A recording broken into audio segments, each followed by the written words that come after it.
Hello and welcome to Fergie's Gum. My name is Nathan and I'm joined by my good friend Ahmad. Hi Nathan, how are you? I'm good. We're smiling. We're happy. There's a reason for that. We are on the back of beating City. I said 2-1, but I did say 2-1 to Man City on the last podcast. But no, it went the other way. And Yeah.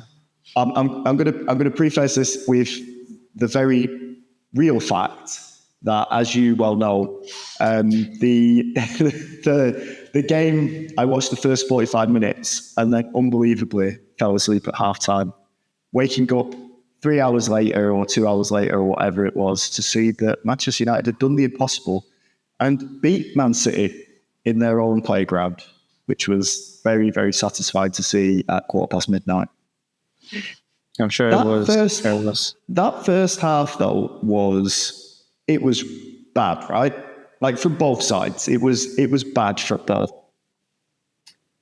I wouldn't say it was bad from United's point of view, to be honest, because like we did what we were capable of, and we defended well. We kept possession of the ball well. So I think the players went out and did what was asked of them by the manager. And yeah, I think the goal we conceded was just unfortunate. Yeah, it was definitely unfortunate. I'm not saying that we did anything particularly wrong, but in terms of the flowing football that we were supposed to be getting from Amorim, once we got to that final third, and it happens more often than not at the moment, we seem to stutter a little bit, and we fall back on the old principles of, right, okay, ran down a cul-de-sac, play it back, and then start again. When in actual fact, Man City was so bad yesterday. I thought they were so passive. Like they really, really looked like a shell of the team that we've watched over the last 5-6 years. They were there to be got at. So when I went to sleep, so obviously this is a game of two halves, clearly. But when I went to sleep, it was turgid. It was, how are we ever going to beat them if we don't take a chance, like going forward? As you say, we looked nice at the back, didn't look really in any trouble at all. Mazraoui had Doku in his pocket. I thought the centre-backs did a really good job with Haaland nullifying his threat. And it looked okay, but going forward, it was the same old thing again. Dahol getting into an amazing position and just the non-existent left foot coming into play and not being able to play it across. It just cost us a few times, I think. However, I can't complain really because we have just taken 3 points from the Etihad. So what was the second half like? It was more of the same. So basically, we were defending. I wouldn't say it was a low block, but we were just, of course, not a high line. And yeah, we dealt with Haaland. I think the formation they put out, they probably put out all their attacking players except for Grealish. Foden was there, De Bruyne was there, Doku was there, Haaland was there. Gundogan. So like they thought they would. When you look at the formation before the game, you would think that it was they were gonna keep getting shots off, they were gonna dominate everything, and we were gonna struggle. But that wasn't the case. As you said, the centre backs played really well. Maguire was amazing, and the midfield. Ugarte in particular, he was amazing. I think definitely that was his best game. I feel I haven't watched a midfielder play in a United team away to a big team like that in a long time. Because in possession he was good, he was composed, and he cut out a lot of balls and. He was aggressive. He was so it's everything you would look for in a midfielder. And then attacking, yeah, we still seem to lack a bit going forward. We didn't create too many chances, but we created a few. I would say that I am seeing improvements in the patterns going forward. I think Amorim touched on this multiple times, that he hasn't had time to train with the players in relation to what they should be doing when they get to those positions. But I think we're seeing like small improvements, building block by block, and we got the win, which was the most important thing. I think going back to Ugarte, he's really grown into that role in the last few weeks. I know we tend to give him a little mention every single episode now, which shows his growing influence on that midfield.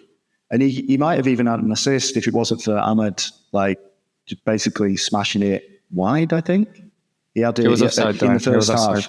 Yeah. But he had that opportunity, and it feels like he's playing with far more confidence now. Like you're saying, it's not just the water carrying aspect where he's breaking up attacks. He's also finding himself in positions where he can give and go, and where he can, unleash one of the wing backs, or just keep possession and stay cool with it as well, which I think we've lacked for the last 10 years. I think we're slowly but surely improving that aspect of our game. But obviously the star of the show was Ahmad, with his tenacity, and he's really taken his chance. I'm glad. At 22 years old, he should be playing regularly, and he's taken his opportunity. And just every single game now, he's the one player, probably him and Mazraoui. Ahmad is the one player that shows what this potential Amorim era consists of. It consists of busting a gut, getting down that line, busting a gut to get back, always looking to create a little bit of a press. No matter where they are on the pitch, he wants that ball. He wants to get after it straight away, He's like a little happy dog just chasing after a ball all the time. Him and Ugarte and Mazraoui on the other side as well. And it's great to see. And when you think about what happened, we'll talk about this later, but when you think about what happened with Rashford and Garnacho, Ahmad should be the template for those guys to follow. If you want to sulk, then by all means go somewhere else and do it. Don't do it at Old Trafford on 375 grand a week, or 120 grand a week in Garnacho's case. But follow that template. Ahmad has had to be patient. He's had to go out on loan. He's had to stay there at teams where he did well, because he was playing regularly at Sunderland, for example. And then you've got Rashford and Garnacho. They need to follow this. They need to do the same thing. And he just chases everything. And that's why he caused so many problems yesterday. Núñez, not entirely sure what the hell he was thinking coming across him like that. But it felt like Ahmad had that sense of he's near me. He's gonna commit. He's gonna panic. He had that that foresight to think, I'm just gonna wait and it will come. And even for the goal, the composure that he showed after lifting it over Ederson, not slashing at it, and not like inside netting. Oh my God, I've got an opportunity to score. It was composure again, level-headed, played it across. Vardio tried to do some weird back heel, which if he was playing with him in five-a-side, you'd be like, just go and have a rest, mate. Go and sit off the pitch. What the hell is that? But Ahmad was the star of the show again. And I'd love to see it. Love to see it. As we said, we're going to touch on Rashford and Garnacho in a minute. But I think the situation for Ahmad is different, because if he were to sulk, which he didn't, but if he were to, he would have every right to, because I think last season, but at the end of last season, he was playing, he had like a consistent run of games, and he was actually doing well, scoring goals, assisting, and you can see like he can actually do something, especially when the team was not doing well. At the beginning of this season, it was the same. And then suddenly he gets dropped for whatever reason under Ten Hag for a while. And he brings him on in certain games for like the final 1 minute or 2 minutes. So, if he were to be like sulking, as you're saying, then I would get it, because he doesn't deserve to. Rashford and Garnacho, it's a different case, because they've always been playing even when they're not doing well. But he's doing really well. He's impressing me. I've always felt that he has this something, something special. ever since he came. Yeah, you can always see it in a player. But yeah, no, he's been brilliant. Last night he was amazing. Yeah, everything good that we were doing, it was coming through him. You can say that for a lot of our games recently. And yeah, I hope like this game would be the game that would actually push him to that next level. So let's see. Yeah, like I'm excited to see what he's gonna do. We've got a really tricky run of fixtures coming up as well, and on paper, the Man City game away was probably the most difficult of those challenges. I know we've got Spurs midweek in the Cup, which we'll also talk about later. But to get that first win out of this tricky packed period over Christmas, to get that win, I mean, it's going to mean a lot to those players. You saw the way that they were all celebrating with Ahmad when he scored that goal. There's a fantastic picture of like all the substitutes have basically dived onto the pitch. Casemiro's got his arms wrapped around him.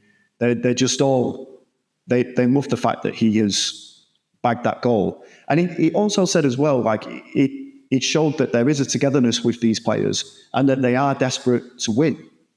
And again, I know we keep kind of alluding to this, that we're going to talk about the Garnacho or Rashford situation, but from the reports that are out there, you know, are they happy that that's happened? Are they happy that they've won, or are they still throwing a straw about the fact that they've, you know, weren't able to play at the weekend? I don't know. It's a weird one, but getting that victory and beating City in their own yard is definitely a yardstick that we should be measuring the rest of our season with, because we can do it. We just got we have to press. We have to trust in Amorim's philosophy on the way that we want to do things, because when he stood on the sideline in the technical area, especially in the first half, and he's like, get forward, what are you doing? Like, he's pushing them forward, he's getting frustrated when they're coming back.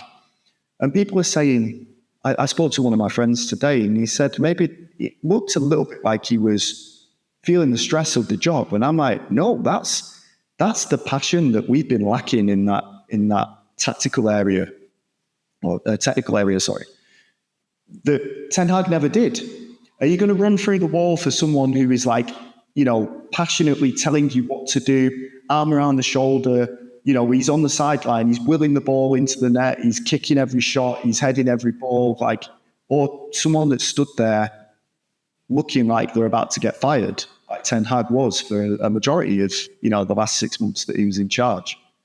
And I think Amorim has that inspirational streak about him that, dare I say, Guardiola had with City.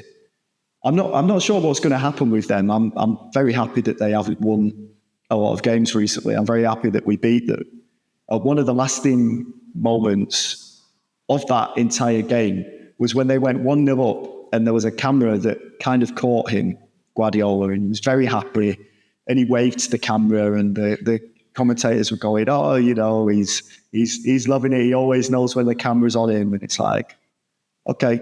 And then in the press conference afterwards, he's like, "Yeah, I'm the manager. I'm the coach. I'm not good enough." It's like, okay. That's what we like. That's what we like. Yeah. Delicious. No, I don't think the pressure of the job is getting to Amorim at all. Nah. I think he's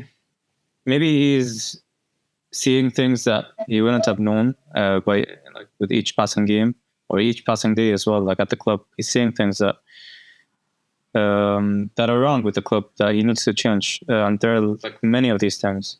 But actually, I read somewhere that if you remember, like when Klopp first went to Liverpool, I think the first 3 games they also like drew and lost. It wasn't going really well, and then they went to Chelsea away, I think they were champions at that time, and Liverpool grabbed the win 2-1 as well, and that was when everyone, like all Liverpool fans, were like, okay, he's the guy. He is the guy that we can depend on. That he's gonna take us somewhere. And I really hope that this game was the same for Amorim.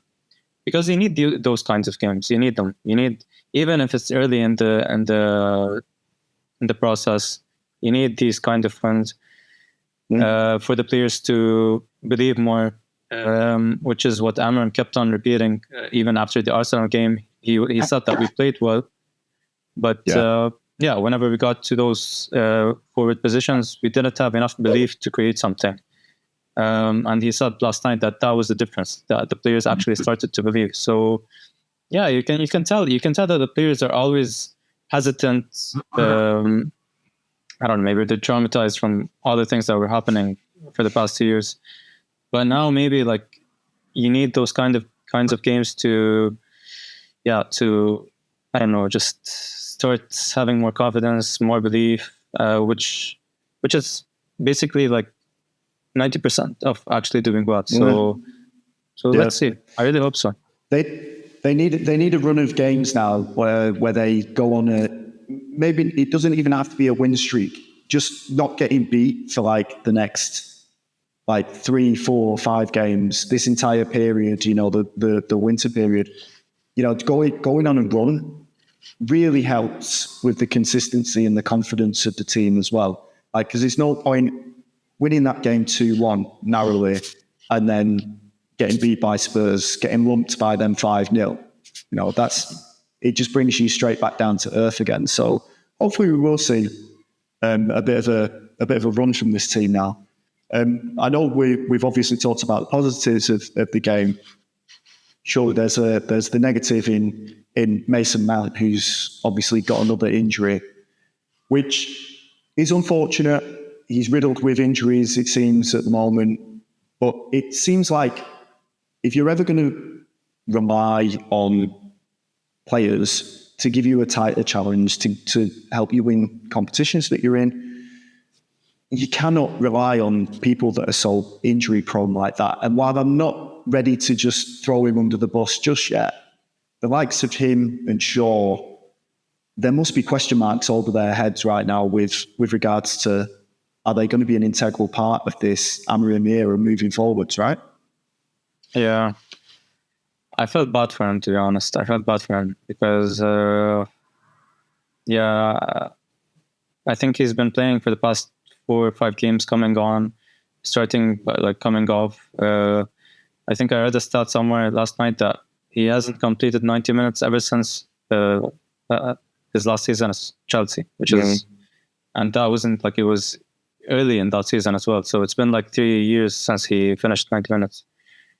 So it's unfortunate. I hope it's something serious. I hope it's just precaution. Maybe it's in his head more than like it's an actual physical injury. Maybe he's just afraid that whatever he felt was something serious, but it's not. But like you said, he needs to prove that he can stay fit. So far, he hasn't done that. But he needs like a run of games, like 2 or 3 months without any injuries for him to start feeling more confident in himself. And yeah, we haven't seen that yet. Well, if he stays injury free, then he is one of those players that can actually help the team a lot, which I always say. But and maybe it was for the best last night that he went off, because I think when Maino came on, he did really well as well. I was very impressed. I don't know. It's unfortunate. Yeah, it is unfortunate. Right, moving on, we're going to talk about the thing that we've been alluding to for the last 20 minutes. Rashford and Garnacho being dropped from the squad altogether.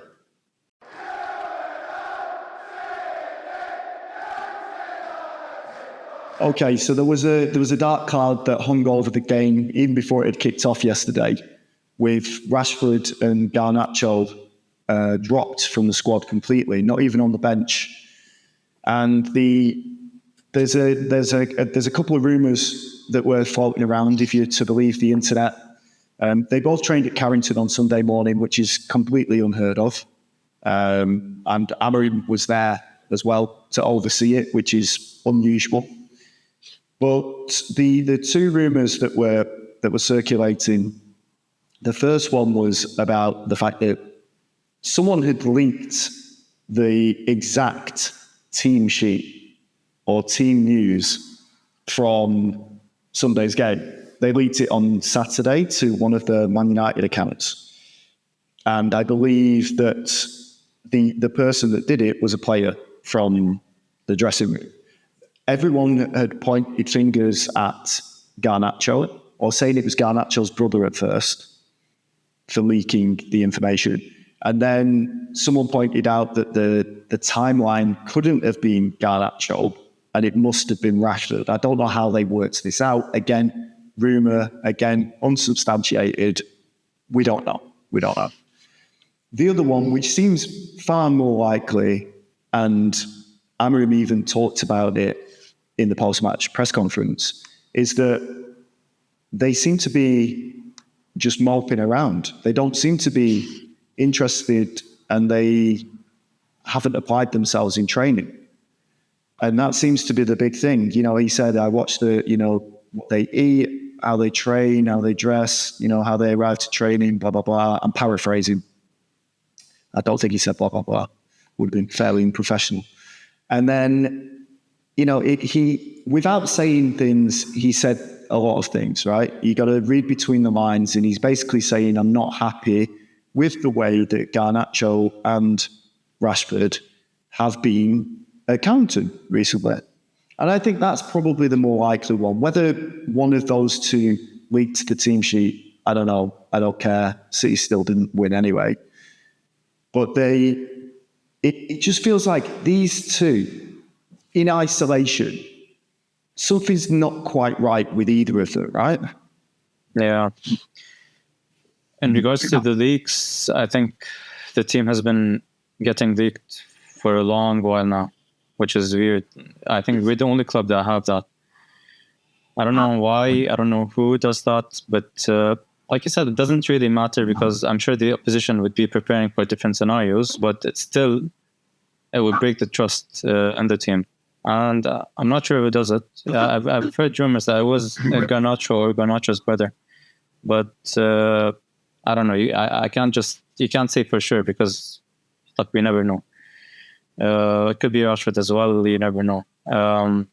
Another rumor that I've actually read is that they were out on Friday night or Saturday night. I'm not sure, but they were out, and they were out late.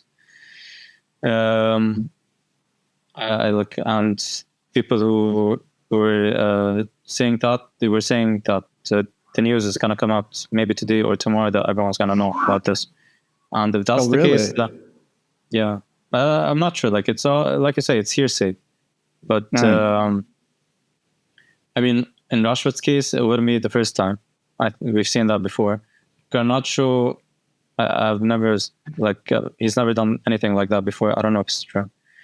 But I wouldn't be surprised. And if that's the case, then it is a disciplinary issue. That's why they were dropped, regardless of what Amorim was saying in his press conference. And yeah, it's just a mess. It's a mess. And thank God we won, because this actually, now no one can say anything. But if we lost, everyone was going to be, if they were there, they could have done something. Rashford always plays well against City. Garnacho always plays well against City. So I think we avoided a huge mess with the win last night. But even without us knowing what happened, actually, you can tell from the way they've been playing for the past games that they're not, like you say, they're not in the right headspace. Something's off. I don't know if this stuff is gonna change anything, but it should. Otherwise, they won't have a place on the team. I think it was a right step from Amorim. If he's not happy with his players, I think it sends out a really strong message to the rest of the squad that if you're not training well, then you don't get to play. And I think there's a quote going around. I think Fabrizio Romano posted it on Instagram earlier, where he was saying that it's a new week and new possibilities for all the players. They didn't play. Rashford and Garnacho didn't play, but we would love to have them back in the team. So he's holding out the olive branch, but it's like, this is on my terms. You guys need to buck up and actually remember that you play for Manchester United and what privilege it is to do that. I think it's been lost for these two players that are graduates, youth graduates, come through the system, living the dream of many a fan, and you know, many kids aspire to be like them, living in Manchester, growing up around that area, potentially making it to play for Manchester United one day. And they seem to just be, I don't know if they're being advised wrong, because they're still young men at the end of the day. But I don't know if they're being advised wrong or what it is, but it wasn't that long ago that Garnacho didn't celebrate a goal because the fans were on his back, which is, I mean, that's some wet wipe behaviour to be doing stuff like that. There's millions of fans, millions of fans around the world. Probably one of the most like supported clubs. In fact, I think they are. Manchester United are the number one supported club around the world. Someone's going to dislike you, mate. Someone is, definitely. And if you're upset because one person said something to you, it's only going to get harder from there. Rashford, as you say, nothing looks like it's coming off for him, but it looks like he's not applying himself 100% anyway in those situations, you know? He's not busting a gut to get back. Neither of them have been recently. And it's one of the reasons why they've been making cameo appearances. So if they did think, oh, we're going to go out on Friday, I know I'm not playing, like I know I'm going to be on the bench, and they did do that, you know, what a disgrace. And I think we don't need players like that around the club. We definitely don't need players like that around the club, regardless of whether they're homegrown talents, regardless of whether they've come from other clubs, other countries, whatever it is. A bad smell is a bad smell, and you don't want that in a changing room where you're trying to create unity. So yeah, it's a depressing situation. Depressing. But I don't want us or like fans in general to be too harsh or unfair on Garnacho specifically, because he's still young, to be honest. He's still 20, and he's done well. Even this season, I think he's our top scorer. But like granted, he's not been doing that well recently. But even when he did play, he does run. Like honestly, he does. He does run. I can't say the same for Rashford. Rashford is a whole different case. For Garnacho, I'm not sure what it is, but it seems like his confidence is down, and yeah, he's not doing the things that we saw him doing when he first burst into the scene. So I don't know, like what it is with Garnacho, what's going on, but I think he definitely deserves a chance. Rashford, I think he's using up all of his strikes, and it's risky. I think maybe he knows he's gonna leave, maybe he wants to leave. But whenever he's playing, he's not proving that he should actually stay in the team. And of course, whatever led to him jumping out of the squad completely does not help his case at all. Did you read the James Ducker article about Rashford recently? The one that said that he was up for sale along with all of other players. Did you read it? I'm not sure. He essentially said that Rashford was like an 18-year-old that just won't listen to anyone, and it's got worse and worse where they just can't get through to him anymore. He's just like, he's doing what he wants to do. He is what he is. And I know we mentioned this before, and I'll say this about Garnacho as well. Like, if you don't want to play for Manchester United and you don't want to put the graft in, and you want to do the things that are going to have you dropped from the team, or not do the things that are going to get you included in the team, like training hard and turning up on time, then so be it. Go and do that somewhere else. But I'm telling you now, like, it's downhill from Manchester United. When you leave, it's downhill. Because there was even linked with Rashford going to the SPL, the Saudi League, like, because they're the only ones that can afford his salary. Good luck. If you want to do that, go get the bag, because that'll do all for it. They'll sort you out. But it's downhill. Quality of football goes downhill once you leave Manchester United. And if you're not excited about being part of this new era at Manchester United, again, we'll find you another club. Ratcliffe will not, say what you will about him, he will not tolerate anyone that is just going to fritter away money. He got rid of the cashiers and people like that because he thought they were on too much money. what's he going to do with Rashford on 375 grand a week if he doesn't want to turn up?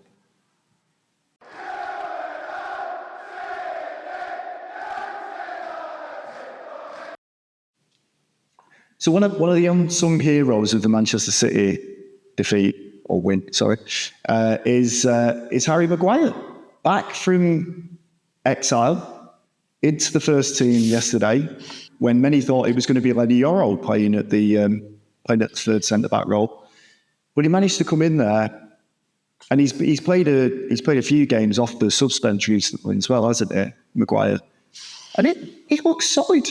It looks solid. It looks like he isn't a total lost cause after all. And I think that shows what a model professional he is. I know a lot of fans got on his back. We probably did too at certain times over the last few seasons, but he's been absolutely caned by a lot of fans recently and in the last couple of years. And to come into that game against City yesterday, I don't really think he put a foot wrong.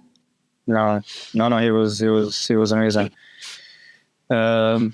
Maguire is one of those players that, like, all fans had to learn to respect him over the years, because what he's been through.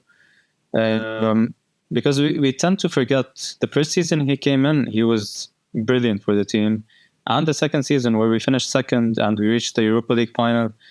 I think he was injured for that Europa League final, which is why we struggled, because he was actually one of the most important players we had. He was brilliant. When we went on that run of unbeaten away games, he was integral to that. So people tend to forget, because, again, like when Cristiano came in, I don't know, like how the whole captaincy thing, and I don't know what happened. It affected him, obviously. His performance levels dropped, his confidence dropped, and but he got a lot of stick. And I don't know, it was just ridiculous at times. But he stayed, he fought for his place. And now I actually think in this system, I think he's ideal for that center back role, because he doesn't need to do a lot of running, and he wins like any long ball, he's the one to win it. We saw yesterday, he put Haaland in his pocket, literally. He literally dominated the game. So I was very happy to see that. It'd be interesting to see if that does happen, because obviously Yoro is chomping at the bit. We're being very careful and cautious with him, because he's going to be, the next decade could be our starting centre back, and alongside De Ligt and possibly Martinez as well. My only concern I don't disagree with you, by the way. I think Maguire has earned his spot at centre back. My only concern is if you put him at that central spot, it means moving De Ligt out to the right-hand side, which he's not the most mobile. And I think if we're playing compact, it's fine. But as soon as we try to press down the pitch with the centre-backs as well, Maguire can do it. But De Ligt, I don't think you can afford to have a lack of pace in both De Ligt and Maguire on the counter-attack. And even Martinez, he's not the quickest of players. So it is a bit of a danger. But in terms of the way that we were set up yesterday, it makes perfect sense to start him in that central role. And Yoro can just fight for his place to get in. He's still young, He shouldn't be thinking that he's going to get the starting burst straight away. So it's good to have that competition for places more than anything. But with the Maguire thing then, are there any other kind of fringe players that seem to be lost causes at the start of this season that have maybe played their way back into your affections? Yeah. Maybe it's based on a very small sample size, but Anthony has impressed me every time. Yeah, you didn't see that coming, right? Right. No, okay. Shot to the system. No, I have to give him credit where it's due, because that right wing back role, he's been coming on for the past few games, and for example against Victoria Pilsen, we were struggling. He came on, he provided something different. Last night he actually did change the dynamic of the team. attacking wise. I think I've said this. I think from since the very first times we were talking about Amorim when he first came in, we kept on mentioning that the right wing back has to be left-footed. It's for the attack to be actually functional.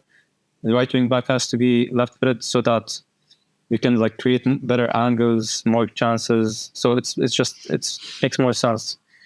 Mazraoui is amazing, but attacking wise he did well. But you can see that he is a little bit limited in attacking on his right foot. It's easier for the opposition team to just close down the lane and it's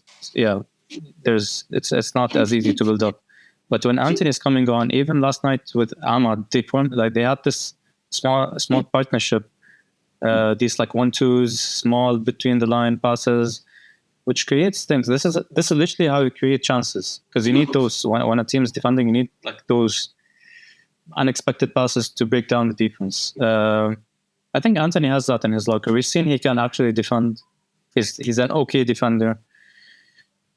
So yeah, maybe it is the way going forward. Maybe he will settle into that right wing back role. Maybe he does have a place on the team after all. You never know.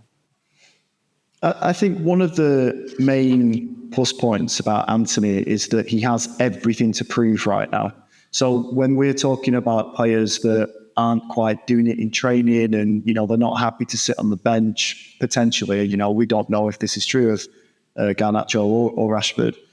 But when you've got someone that needs to prove a point, like Anthony, you're right. They go out there and they bust a gut for as long as you need them to and do the necessary things. He's not tired coming on in the 78th minute.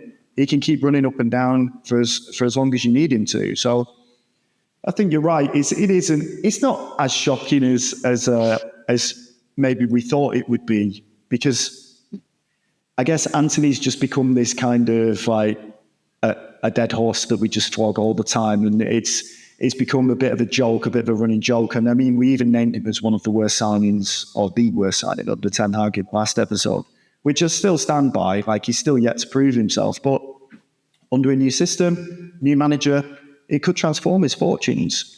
The one player that I was going to say that's kind of played himself back in is Casemiro for me. I was going to say that he's won the lot. He's won everything. He doesn't really need to play for his position as much as Anthony does. He knows he's coming to the end of his career. He knows he's not going to play every game. But I still think he's a very useful role player in that squad. And I think while Amorim still hasn't got the final two that he wants to play in those two central spots, I think Casemiro being there just helps to keep the other players on their toes. Like, if they're not performing in training, if they're not performing in one match, right, okay, Casemiro's in this game. Like, Ugarte didn't play very well, right, okay, Mainu, Casemiro. Mainu, you didn't play very well, Casemiro's back in with Ugarte. You can bring Bruno back and play him in that position as well. But even, what was the game? Was it the Pilsen game, or there was a game that he played recently, and he looked good. He didn't look like he was going to be able to outsprint anyone, but he looked tidy on the ball, I thought. I think it was the last game that we played at home. Maybe Everton. Was it Everton? Possibly. I'm not sure. Maybe he played Everton. I'm not sure. But he did play well in the Pilsen game. I agree. Like you say, he does have a role to play in this team. You need players like him around, even if he's not starting. He doesn't have any negative impact on the team. We saw last night he was probably the most passionate one celebrating with Ahmad after his winner. And when he is playing, he's doing really well. And I think you can use him in, even like if we had to, you can use him in one of those three central back positions. We've seen him play central back last season, but it was in a 2. That's why he was struggling. If you play him in a 3 with more like protection and cover, then he could do well. He has all the attributes. He has experience. For example, I'm pretty sure he's going to start on Thursday, and I feel he's going to do well. So there's nothing wrong with having players like that in your team. The only downside is is, I wouldn't say his age, because it's okay, it's fine having like older players in the team, but it's his salary. Like he's on too much money. I don't think it would make sense to, for example, keep him on. If an offer comes in for him, then you would sell him, because it just doesn't make sense financial from like the financial aspect. But other than that, I think he is doing really well, and he's been doing really well ever since the Liverpool game, where he had that like terrible game. Ever since, he's been doing really well every time he plays.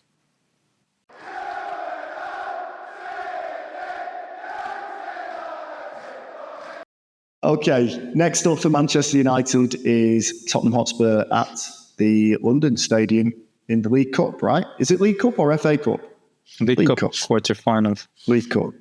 Thursday, midnight, which is essentially Friday for us. I will not be staying up for that game. You will, I imagine. I hope so. For at least, I'll try. At least 45 minutes. I'll watch the extended highlights in the morning. But there's competition for places now. And it'd be interesting to see how Amorim approaches this game, because I think he's won quite a few cups when he was in the Portuguese league.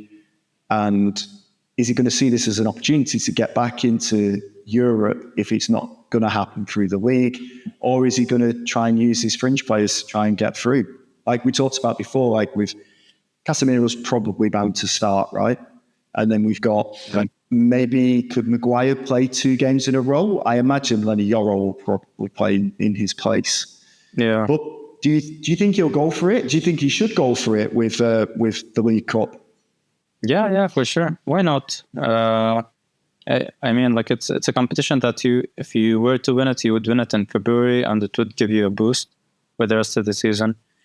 And especially for a manager who's in for his first season, then it's not the most important of competitions. It's not something like you would be devastated if we went out of.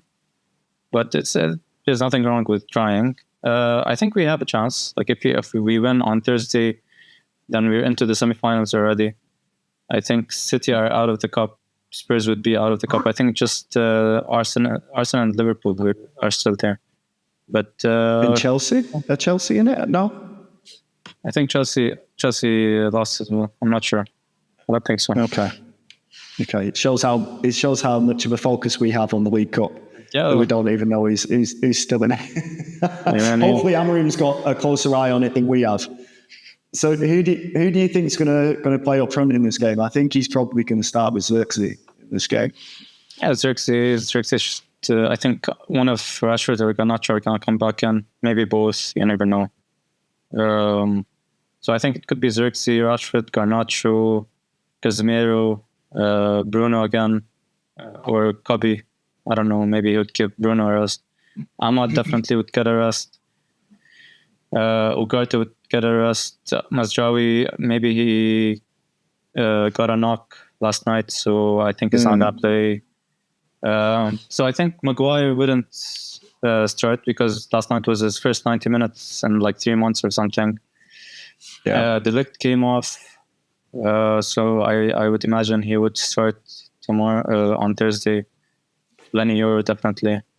But the thing is, like, I don't know who comes in place of Lisandro. Maybe Johnny Evans, to be honest. But Lisandro needs a rest. We need to keep the players fresh. It'll be the Iceman, won't it? It'll be Victor Lindelof. I hope not. Did he play yesterday? Did he play any part yesterday? He came on. He came on when we scored the second goal, just to play a block of 6 on defense. So he did come on. But I think he just came back from injury. I wouldn't trust him in that game. So, Apparently Evans wasn't injured, by the way, yesterday. He wasn't carrying any injury. He was just, left out. So I think if you look to the bench, you could probably make from yesterday's game against City, you could probably make a good idea of what players will be making that starting lineup against Spurs. I think it could be quite a tough game. Amorim's has he already had a look at Spurs? Or was that Ten Hag that played Spurs? It was Ten Hag, wasn't it? It was Ten Hag. Yeah. Okay. But I mean, Ange doesn't tend to change his formation or his tactics. So I wonder if Amorim can come up with something a bit different this time, because I think we were out-muscled pretty convincingly against them last time. And was Bruno sent off? Was that the game Bruno was sent off? It was. Yeah. But I think with Spurs, it's weird because like they beat City 4-0 and then they went on to lose to Ipswich the following game. Last night they won 5-0 against Southampton, which is not that impressive because, I don't know, Southampton are probably one of the worst teams to be in the league for a long, long time. They're disaster. They sacked their manager. They sacked their manager straight after the game as well. Russell Martin. Did they? Yeah, he got fired. Sacked? And yeah, Gary O'Neill went as well from Wolves after getting beat by Ipswich. I don't see Russell Martin getting sacked. He deserves a sack, to be honest, because I don't know what they're doing. It's not. I don't know. Like it's ridiculous. The only thing that I've seen about with Russell Martin, sorry to go off on a tangent here, is he was talking about Tyler Diblin.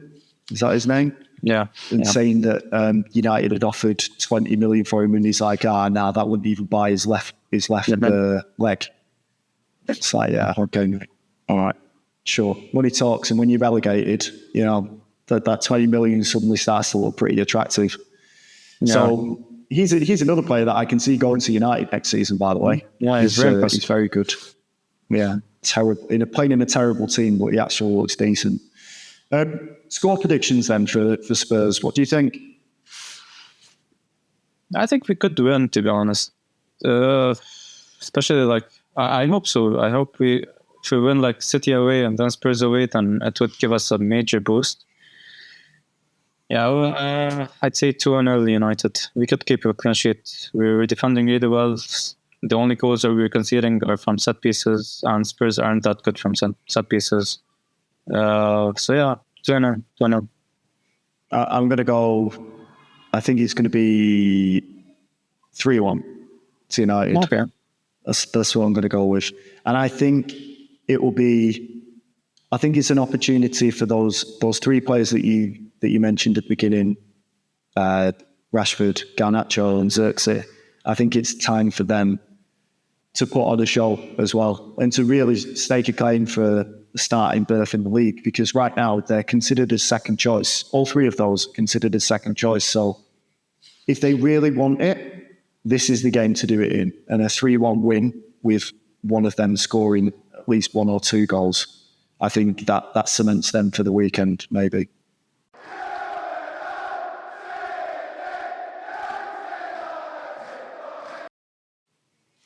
Okay, there we go then. Another Fergie's Gun podcast over and done with. Thanks for listening as always. Do remember to check us out on Blue Sky, which if you just type Fergie's Gun in there, we definitely do show up. And we are also on YouTube if you want to watch us instead of just listening to us in future. Again, Fergie's Gun podcast, and you will find us on there. We'll speak to you again after the Spurs game, hopefully celebrating another famous victory. So thanks again and goodbye.